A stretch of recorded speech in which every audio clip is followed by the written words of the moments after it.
Shalom, Shalom. Ya, puji Tuhan kita masih boleh bersama-sama ada di tempat ini pada saat pagi hari ini. Bagaimana kabarnya Bapak Ibu Saudara Tuhan? Sehat semua? Sehat semua? Semua diberkati Tuhan? Ya, puji nama Tuhan. Itu berita yang sangat menggembirakan, berita sukacita ketika kita semua diberkati Tuhan. Sudah dari bulan Maret kita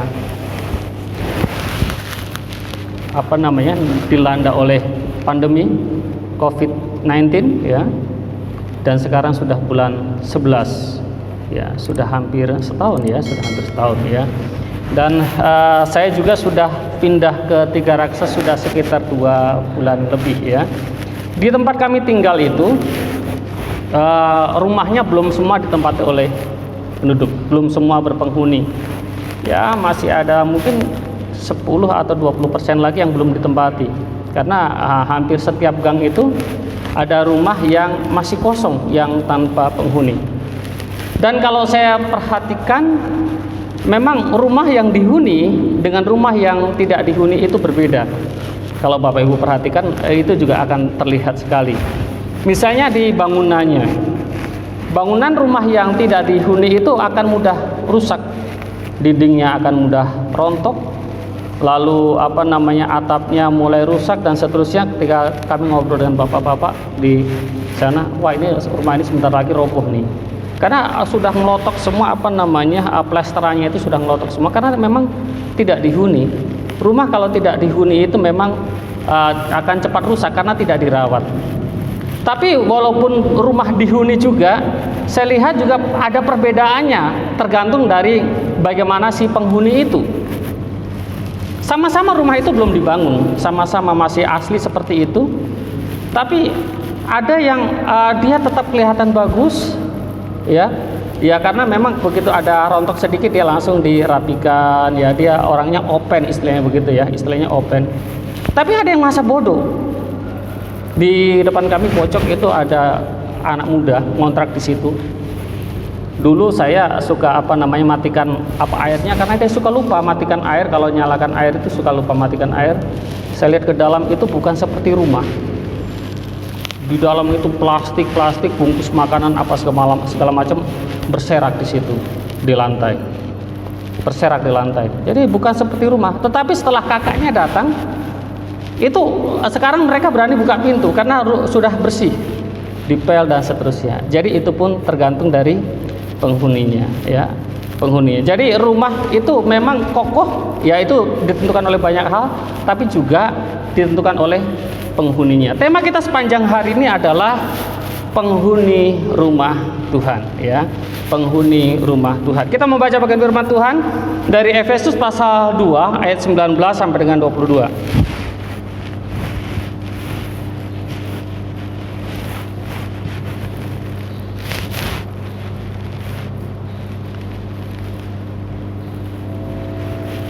Efesus pasal 2 ayat 19 sampai dengan ke 22. Sudah mendapatkan semuanya? Ya, karena hanya beberapa ayat saja kita baca secara bersama-sama. Efesus pasal 2 ayat 19 sampai dengan 22. 1, 2, ya. Demikianlah kamu bukan lagi orang asing dan pendatang, melainkan kawan sewarga dari orang-orang kudus dan anggota-anggota keluarga Allah yang dibangun di atas dasar para rasul dan para nabi, dengan Kristus Yesus sebagai batu penjuru. Di dalam Dia tumbuh seluruh bangunan rapi tersusun menjadi bait Allah yang kudus di dalam Tuhan. Di dalam Dia kamu juga turut dibangunkan menjadi tempat kediaman Allah di dalam Roh. Ya, penghuni rumah Tuhan. Seringkali ketika orang berbicara rumah Tuhan, itu konotasinya atau pikirannya langsung ke suatu bangunan, satu gereja. Ini rumah Tuhan ya, jangan kita lakukan hal-hal yang nggak benar di rumah Tuhan ya, dan seterusnya. Tetapi yang dimasukkan dalam tema pada pagi hari ini Rumah Tuhan yang dimaksudkan dari Efesus pasal 2 ayat 19 sampai dengan 22 bukanlah satu bangunan, bukanlah satu gedung, tetapi yang dimaksudkan adalah diri kita, hidup kita, tubuh kita. Ini jelas kita dapat lihat di ayat yang ke-21. Di dalam Dia tumbuh seluruh bangunan rapi tersusun menjadi bait Allah yang kudus di dalam Tuhan. Di dalam Dia kamu juga turut dibangunkan menjadi tempat kediaman Allah. Kamu turut dibangunkan menjadi tempat kediaman Allah. Jadi yang dimaksud dengan rumah Tuhan di dalam tema ini adalah diri kita, tubuh kita. Tetapi pertanyaannya adalah, benarkah bahwa tubuh kita ini adalah rumah Tuhan? Walaupun Alkitab berkata bahwa tubuhmu adalah bait Allah, hidup kita adalah rumah Allah.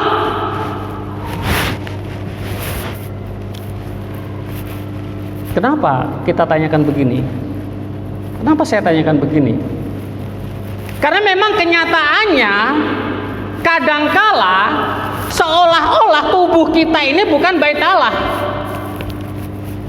Seolah-olah bukan Allah yang mendiami diri kita. Contohnya, orang kok kelakuannya kayak setan, kan itu kan ya? Seperti dikuasai oleh setan.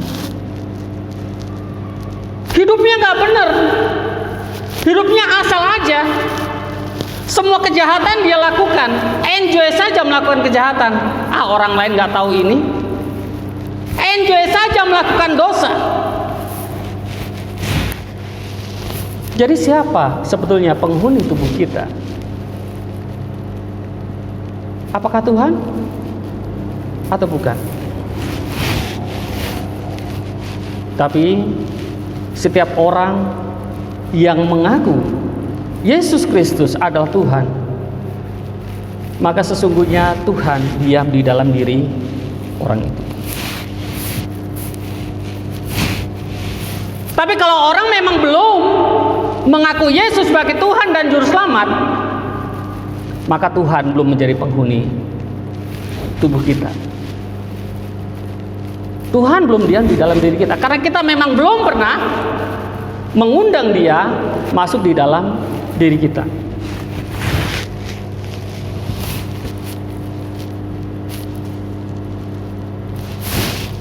Yang menjadi pertanyaan Bapak Ibu dan saudara Tuhan, bagaimana dengan hidup kita? Benarkah kita ini bait Allah? Benarkah Tuhan sudah tinggal di dalam diri kita? Sebab itu, jika belum, saya mengajak kita semua yang hadir pada saat ini, mari undang Tuhan Yesus masuk di dalam hidup kita. Undang Tuhan Yesus menjadi penghuni hidup kita. Untuk meyakinkan apakah Tuhan Yesus sudah ada di dalam hidup kita, maka mari kita ingat kembali. Apakah kita pernah mengundang Tuhan Yesus secara hati yang paling dalam, meminta Tuhan Yesus masuk di dalam diri kita? Karena kadang-kadang kita dipandu oleh pendeta untuk terima Tuhan Yesus, dipandu untuk mengundang Tuhan Yesus masuk di dalam diri kita. Tapi kadang-kadang kita hanya sekedar mengikuti saja. Hanya mengikuti saja, mengikuti kata-kata yang diucapkan oleh pendeta. Tapi bukan merupakan pengakuan di dalam diri kita. Harusnya kita itu mengakui, atau kita di dalam diri kita memanggil, mengundang Tuhan Yesus masuk di dalam diri kita. Dan ini bisa terjadi kalau kita sudah menyadari siapakah Yesus yang sesungguhnya. Ketika kita sadar betul bahwa Yesus itu adalah Juru Selamat, Yesus itu adalah Tuhan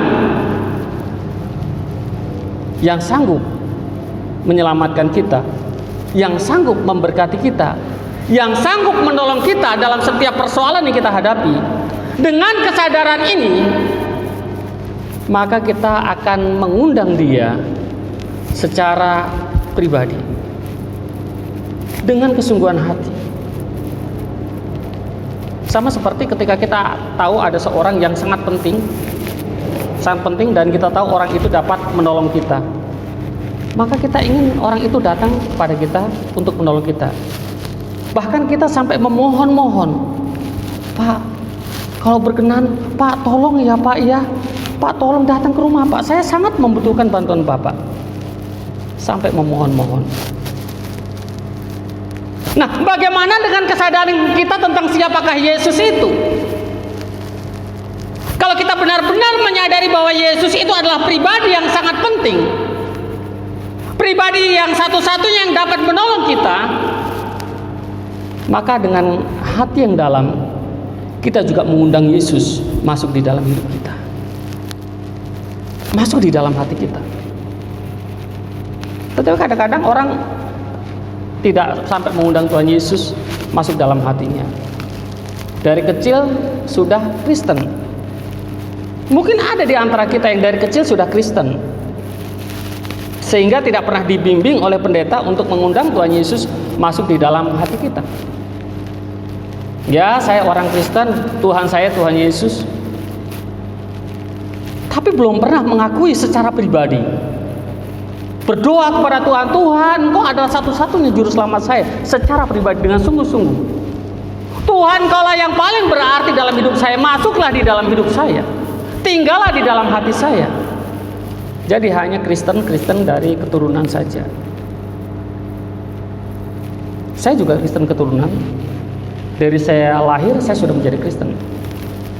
Tapi saya meminta Tuhan Yesus masuk di dalam diri saya, menguasai hidup saya, memimpin hidup saya. Jadi Bapak Ibu dan saudara Tuhan,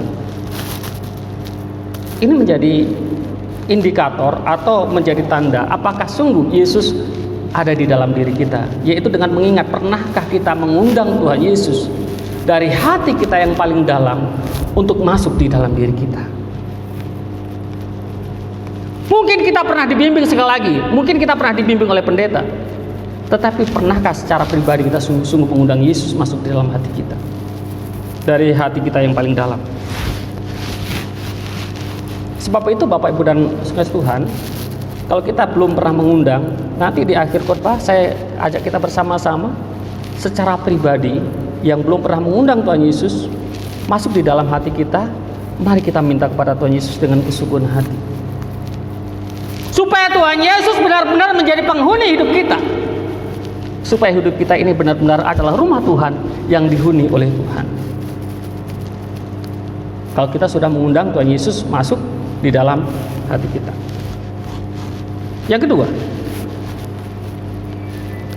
jika kita benar sudah mengundang Tuhan Yesus masuk di dalam hati kita, atau Tuhan Yesus sudah menjadi penghuni kita, yang kedua, kita harus memberi Tuhan kuasa untuk mengubah hidup kita.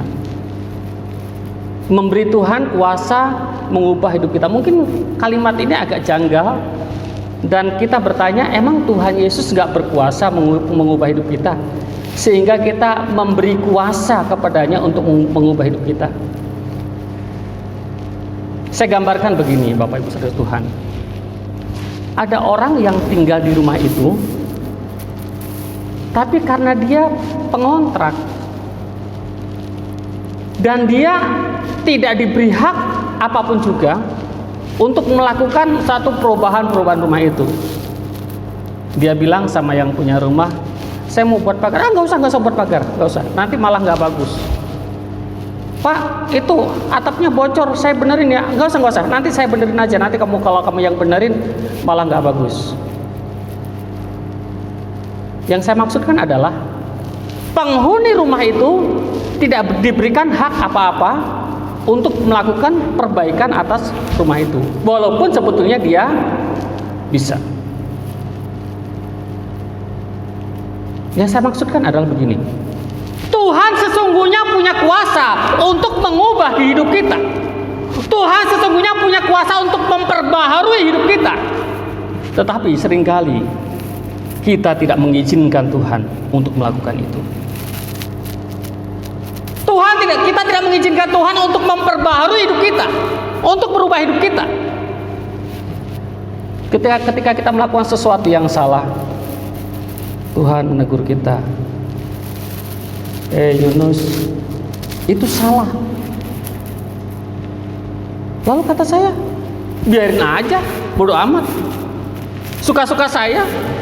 Hidup hanya sekali, saya nikmati. Tuhan sudah berbicara kepada kita. Tuhan sudah menegur kita.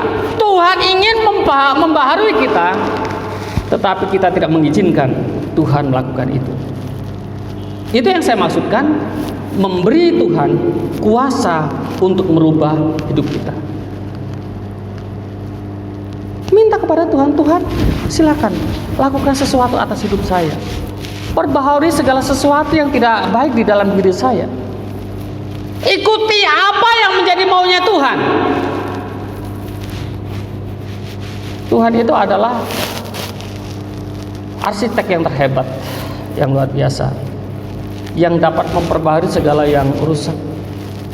Hidup kita yang rusak, yang sudah hancur seperti apapun juga, Tuhan bisa perbaiki, Tuhan bisa perbaharui. Kalau kita memang mengizinkan Tuhan, memberinya kuasa.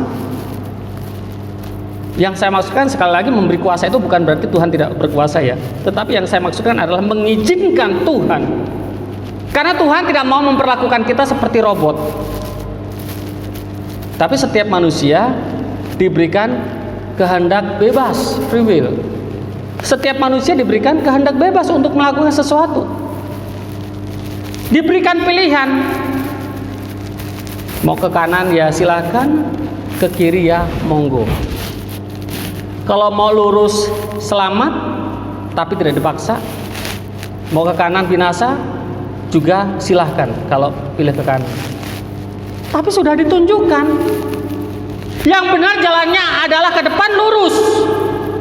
Tapi terserah sama kamu, mau ikut yang benar atau tidak.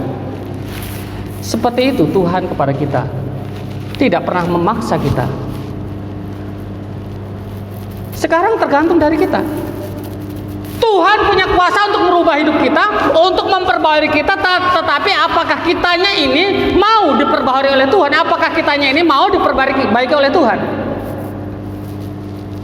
Kita sudah mengundang Tuhan masuk di dalam diri kita. Dan sekali Dia tinggal di dalam diri kita, Dia tidak akan pernah pergi. Ketika kita meminta Tuhan Yesus masuk di dalam hati kita, maka Dia akan tetap tinggal selamanya di dalam diri kita. Ketika kita mengakui Yesus Kristus sebagai Tuhan dan Juru Selamat secara pribadi, selamanya tinggal di dalam diri kita.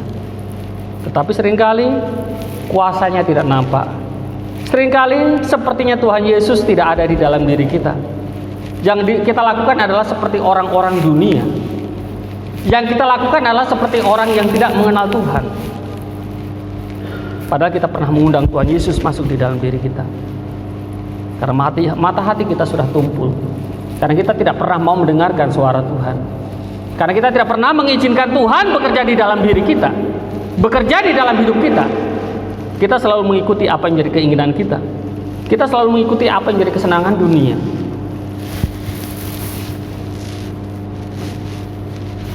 Bapak, Ibu, dan saudara Tuhan, beri Dia kuasa untuk merubah hidupmu.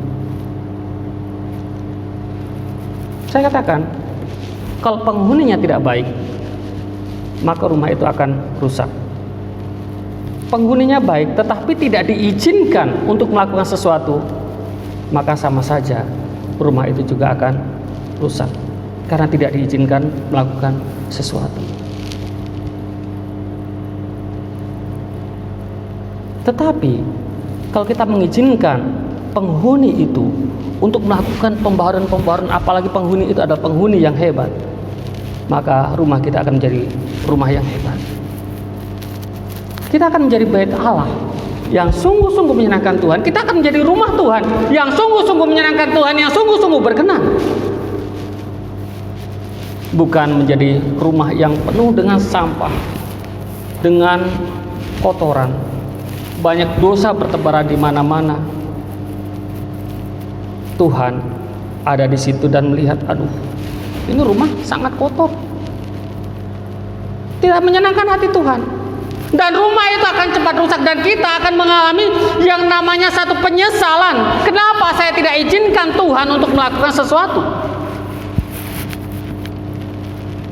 Coba kalau saya izinkan Tuhan melakukan sesuatu, maka saya tidak akan mengalami kejadian seperti ini.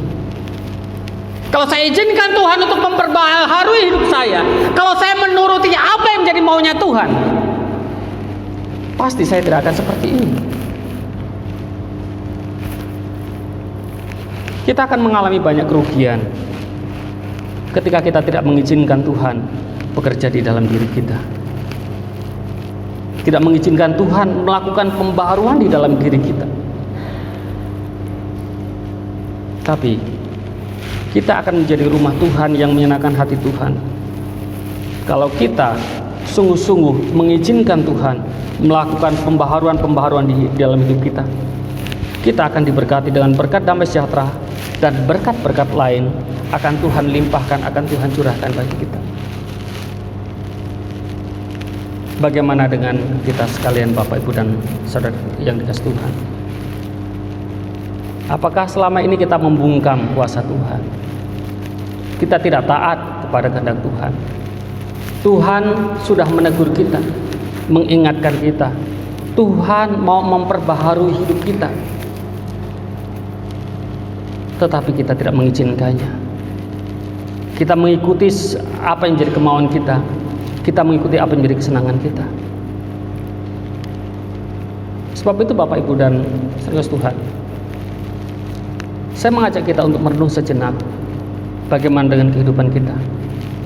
Yang pertama, apakah kita sudah mengundang Tuhan Yesus secara pribadi di dalam diri kita, masuk dalam diri kita? Yang kedua, apakah kita sudah sungguh-sungguh meminta Tuhan Yesus untuk berkuasa atas hidup kita, menguasai hidup kita, merubah hidup kita, memperbarui hidup kita?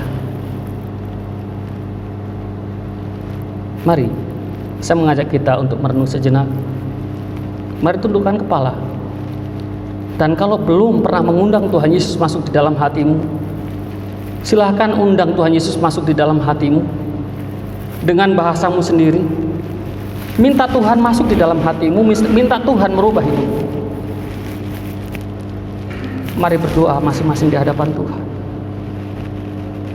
Kalau selama ini engkau mengabaikan Tuhan ketika berbicara kepadamu, saat ini mohon ampun di hadapan Tuhan.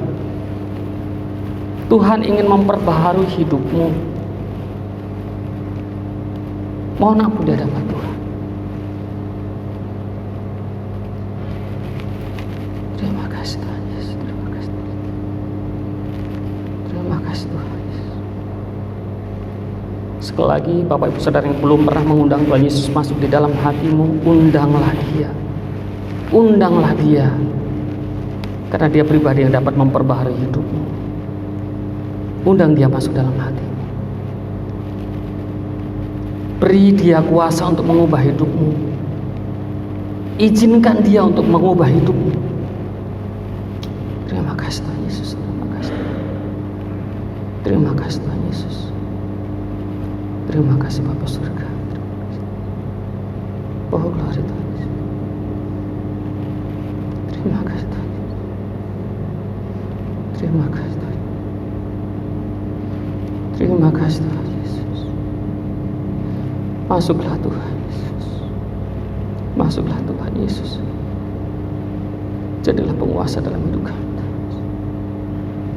Masuklah Tuhan Yesus. Masuklah Tuhan. Terima kasih. Terima kasih Yesus. Mari masuk. Mari masuk. Masuk hatiku, ya Yesus. Datang sekarang datang tinggal dalam hatiku, ya Yesus. Mari masuk, mari masuk, masuk hatiku, ya Yesus. Datang sekarang, datang tinggal dalam hatiku, ya Yesus. Sekali lagi, mari masuk, mari masuk, mari masuk, masuk hatiku, ya Yesus.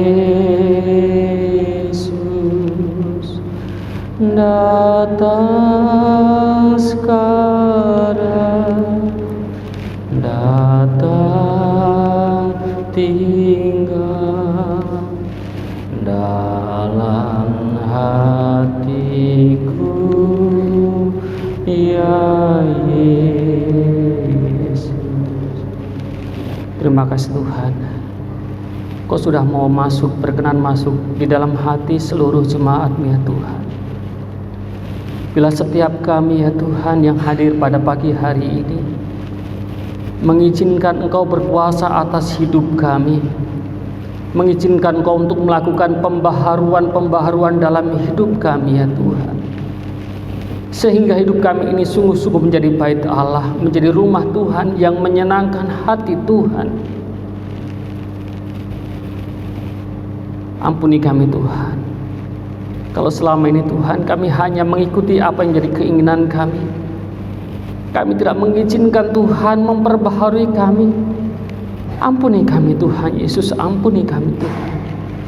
Dan mulai saat ini Tuhan, kami mau mengizinkan Engkau ya Tuhan, melakukan apapun juga yang Engkau mau atas kami Tuhan, sehingga hidup kami sungguh berkenan di hadapan-Mu.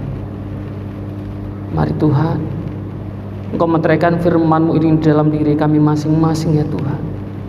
Mari Kau meteraikan di dalam diri kami masing-masing.